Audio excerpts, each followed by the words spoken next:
Para brother, Bapak, Ibu, Saudara-saudari terkasih,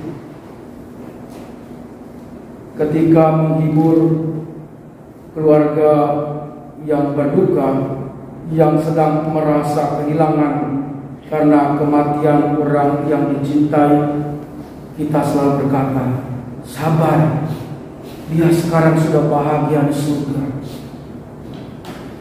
Lalu keluarga bilang, ya, dia sekarang sudah di surga, mendoakan kita. Lalu seorang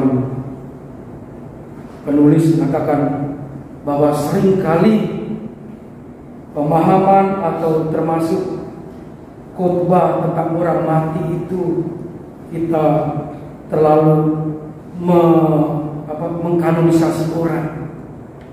Baru mati kita sudah katakan dia di surga. Sebagai kata-kata penghiburan sah-sah saja.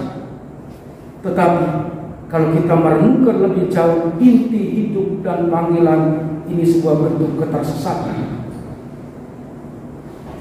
Memang kita tidak bisa mengatakan hal sebenarnya dalam ketika orang bukan atau orang lempar kita pakai sendal. Tetapi fakta harus diterima bahwa mengalami kebangkitan masuk surga itu tidak gampang. Banyak yang melihat bahwa surga itu seolah-olah rahmat murahan yang begitu gampang saja didapat. Asal dibaptis saja engkau sudah selamat. Asal melakukan tindakan kesalehan tertentu, engkau sudah ada jaminan di surga. Dan seringkali kita mengulang-ulang menyangkal kenyataan ajaran iman dengan kata-kata penghiburan yang sebenarnya tidak mengatakan yang benar. Seringkali kita melihat bahwa kebangkitan itu seolah-olah gampang. Masuk surga itu seolah-olah gampang. Apalagi kalau kita dengar baca Injil hari ini. Pokoknya yang penting kau beriman, melihat anak, percaya pada Yesus, pasti akan dibangkitkan pada akhir zaman, memperoleh hidup kekal. Yang melihat anak gampang memang.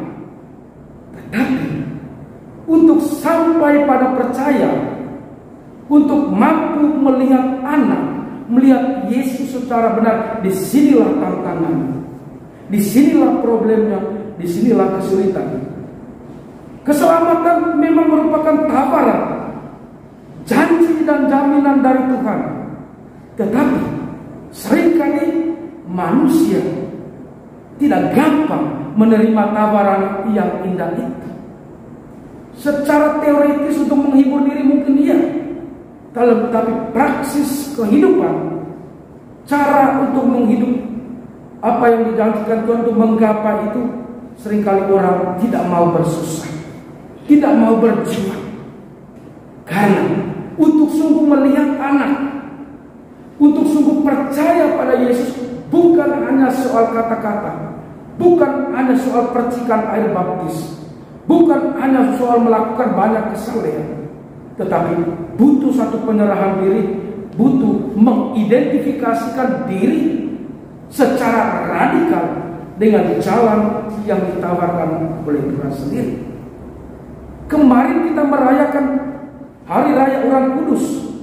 Seperti saya katakan dalam homili kemarin, orang kudus inilah paling tidak orang yang berbahagia karena mereka telah melewati ujian, bahkan boleh dikatakan syarat, jalan, resep yang ditawarkan Tuhan, yang disampaikan Tuhan untuk mencapai keselamatan, untuk mencapai orang kudus lewat 8 sabda bahagia. Nah, saudara-saudara terkasih, peringatan hari ini, karena kalau kita mengatakan bahwa oke, dia sudah di surga, dia sudah selamat, untuk apa kita berdoa untuk orang mati dengan demikian? Tidak ada gunanya.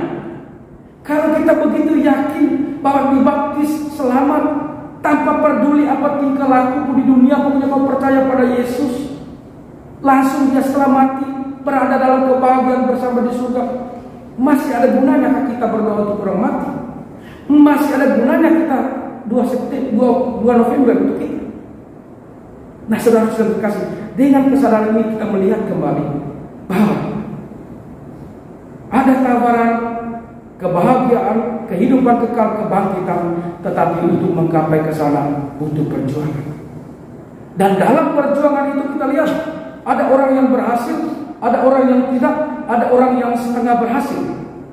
Dari situlah muncul ajaran gereja tentang api penyucian, tentang purgatori, tentang situasi di mana jiwa-jiwa orang yang meninggal dimurnikan, melewati proses pemurnian karena dalam tanda kutip belum layak untuk masuk dalam persekutuan abadi bersama Tuhan. Disitulah kita melihat bahwa jiwa-jiwa orang yang meninggal pasti akan mengalami juga proses pemurnian sampai akhirnya sungguh-sungguh mengalami kehidupan kekal seperti yang dijanjikan Tuhan itu, mengalami kebahagiaan itu. Nah, dasar inilah yang mendorong kita untuk terus berdoa bagi saudara-saudari kita yang meninggal. Karena kita tidak satu pun dari kita yang tahu persis apakah mereka yang sudah meninggal itu sudah bahagia bersama Tuhan di surga atau tidak. Walaupun kita yakin itu, tetapi kita juga tidak bisa pastikan. Sebelum dia yang mati datang beritahu ke kita, sekarang saya di surga. Kalau kita belum tahu itu, jangan terlalu over percaya diri bahwa setelah mati kita langsung masuk surga.